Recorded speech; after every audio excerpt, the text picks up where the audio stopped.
St. Luke. Glory to you, O Lord. Soon after Jesus healed the centurion's slave from afar, he went to a town called Nain, and his disciples and a large crowd went with him.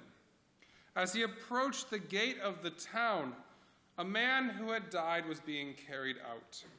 He was his mother's only son, and she was a widow. And with her was a large crowd from the town. When the Lord saw her, he had compassion on her and said to her, "Do not weep." Then he came forward and touched the bier, and the bearer stood still. And he said, "Young man, I say to you, rise." The dead man sat up and began to speak, and Jesus gave him to his mother. Fear seized all of them, and they glorified God, saying, "A great prophet has risen among us, and God has looked favorably upon his people." This word spread about him throughout Judea and all the surrounding countries. This is the gospel of our Lord. Praise to you, O Christ.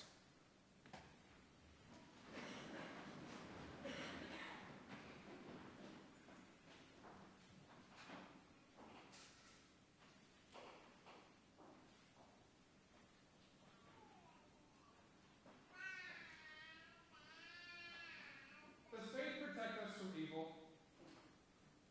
I mean, does baptism keep us from harm? Or maybe the really pressing question sometimes is, why doesn't it? What's the point of being Christian if it doesn't get you a relatively good and peaceful life? Isn't that one of the things we come back to time and time again? I mean, I don't need pie in the sky by and by, but can't being a Christian mean, that anything beyond a little arguing and some accidental hurting of someone else's feelings is excluded from my life? I can take the little stuff. Let's just leave the big stuff out of it. I mean, how's that good old country song go? The world had a front porch like we did back then. We still have our problems, but at least we'd all be friends. Sitting on my front porch last week made me think about those words quite often. So I'm going to admit something to you guys. Regularly right now, I'm having a hard time visiting the sick. And I mean, as a pastor, this is something that I didn't do prior to becoming a minister on a regular basis unless it was family or friends. But I'm having a hard time visiting the sick.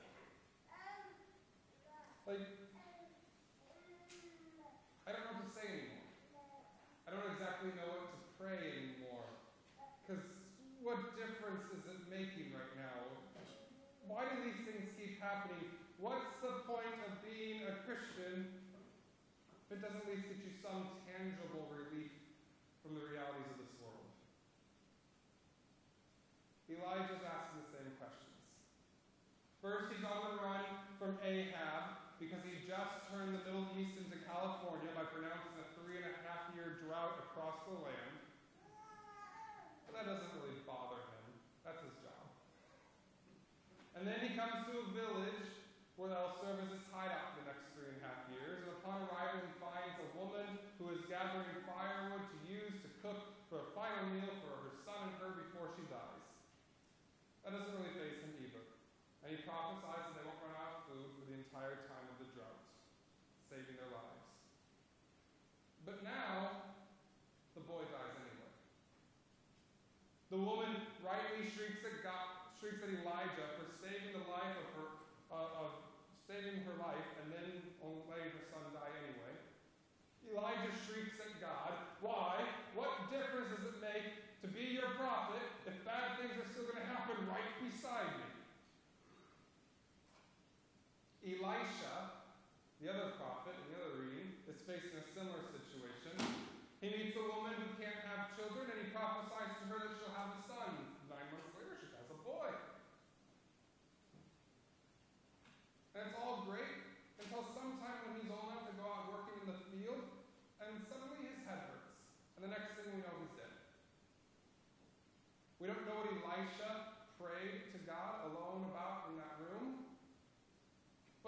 be feeling like Elijah did.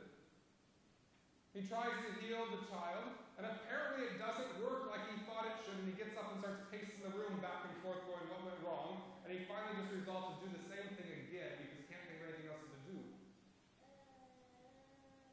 Happens to work the second time, praise the Lord. But that's how I'm feeling sometimes when I'm visiting the sick. I take care of them. I pray and I ask for healing just like Elijah and Elisha did. But just like Elijah and Elisha, internally I'm frustrated. Upset at God, honestly, wondering why that daily prayer, deliver us from evil, doesn't seem to be making things any better.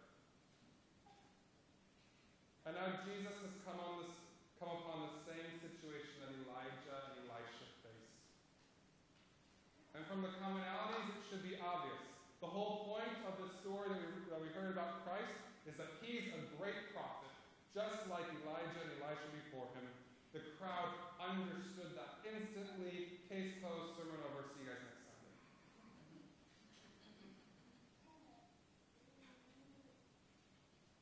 Except that doesn't help me with what I'm struggling with. I don't have the superpower of resurrection. I don't even have the regular power of resuscitation or even the hyper-regular power of being a doctor. I don't think the point is Jesus is a prophet like the great prophets before him. Because Jesus doesn't act like a prophet. He sees the widow and he doesn't cry out in anguish. He doesn't even pray. You should do that, right? Other things that we should do, we should pray when we come upon a bad situation. I mean, seriously, God has particularly strong words throughout Scripture to say about widows because in a patriarchal culture like historic Israel, to be a widow is usually a life sentence to poverty and begging. Some widows, occasionally, that have been ladies of means before widowhood, might manage to have a pretty good life still. We have a few witnesses of that in Scripture. But most are left destitute. And for a widow to lose her only son, that earns a good complaint session with God in my book. Besides, that whole anguish and prayer thing, that's what Elijah and Elisha did. They're the prophets. They showed us how to do it. Jesus, get on board. But rather, Scripture says that Jesus was filled with compassion. In the original Greek, this word, it might be more apt to say that Jesus' heart leapt up inside him. He wasn't angry. He wasn't upset. He wasn't at a loss. He was filled with love. That's honestly not the first response I have when I come upon a funeral. Just a few verses prior to today's reading, Jesus was giving what is commonly known as his Sermon on the Plain, similar to his Sermon on the Mount in Matthew. And in it, he says things like, if you love those who love you, what credit's that to you? Love your enemies. Do good and live. Expect nothing in return. Be merciful, just as your Father is merciful. Forgive and you will be forgiven. Give and it will be given to you. Today, Jesus is showing what he meant when he said those words with the way that he reacts to his sight. Moved with compassion, he approaches the funeral procession. Loving those who don't love him. Loving those who don't even know him to love him in the first place. He blesses the woman as he said would happen in that sermon, where he said, "Blessed are you who weep now, for you will laugh." That's true that Jesus ultimately does the same thing that Elijah and Elisha did, returning this young man back alive to his mother, but he does it for a whole different set of reasons. He's not trying to fix a miracle gone wrong. He's not in grief. He's filled with love. He has compassion. If he were the Grinch, his heart would have grown 3 sizes that day. And he's moved to show mercy in a way that few in history ever could. He raises the child out of love for the widow. He brings Christmas back to a town that had actually lost Christmas. I can't raise the dead unless God wills a miracle light years beyond my understanding. But I can be a person of compassion. Like I said, when I go to the hospital, and I don't show it, but I know internally I'm often frustrated with the reality that death and sickness and problems still exist in this world. You know what the best moments are visiting people who are sick? Feeding a person when their arms just aren't working quite right. Talking with them when they're antsy to get out of bed. Blessing them with oil while touching their foreheads and making a sign of the cross. Singing hymns that even on the day before she dies, you can see Edna's lips moving along to. Singing along even though she's no longer able to make a sound. And it's not just a hospital thing.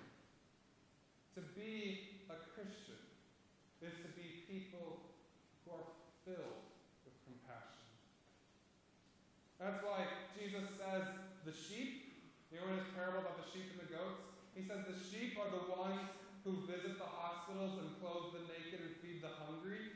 He says that because our hearts grew 3 sizes the day we were baptized.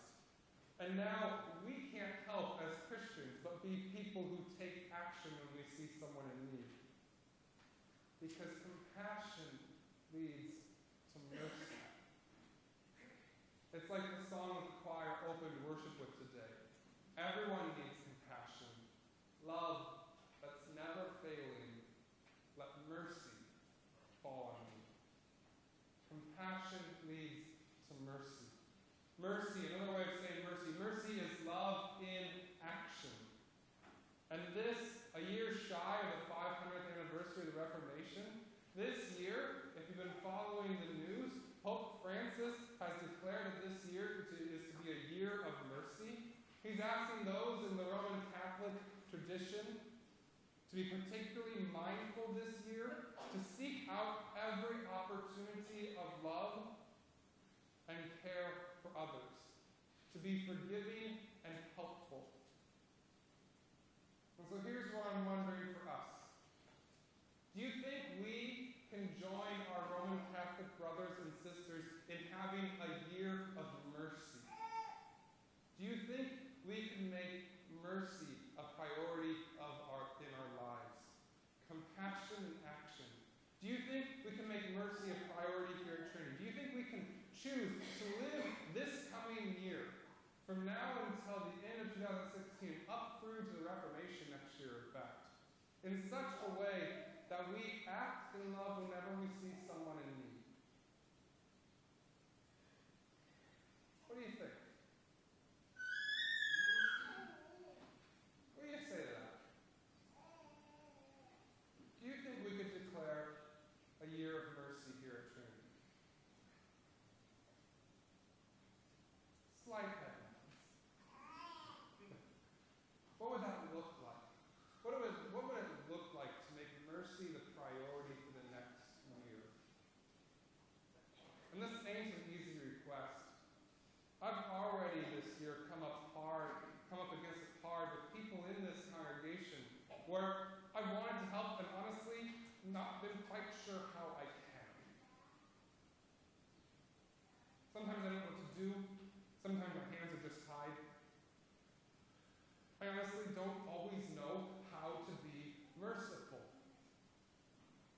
So when we sing our song of the day in a moment, I'm going to be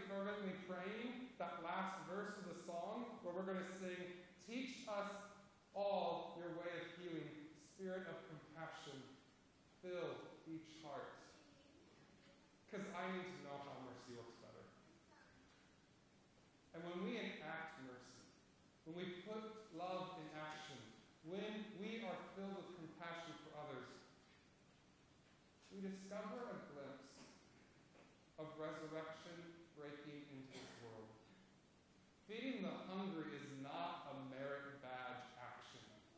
It's providing life to the dying. Talking to the lonely isn't something we do simply to make the world better. It's a testimony against the slow death. Singing hymns with Emma isn't just a feel-good moment. It's restoring life to a dying woman. That never-failing love that the choir sang about at the beginning of the service, it's not some moment of inspiration for our lives that happened 2,000 years ago. It's a conquering of the grave. What Jesus did for us, what we became a part of in baptism, is what happens in the world. What happens the world over when love turns into action, bringing life in the midst of death. We have the privilege to do it in little ways here or there, and sometimes in ways that are really big and truly change the world. But what we discover in mercy is that what God began in Christ on Easter Sunday wasn't just a moment in time, but a reality that can and will come true for all people, because in mercy we discover that life is more powerful, more real, and more true than death ever could be. May you find this year to be a year of mercy, filled with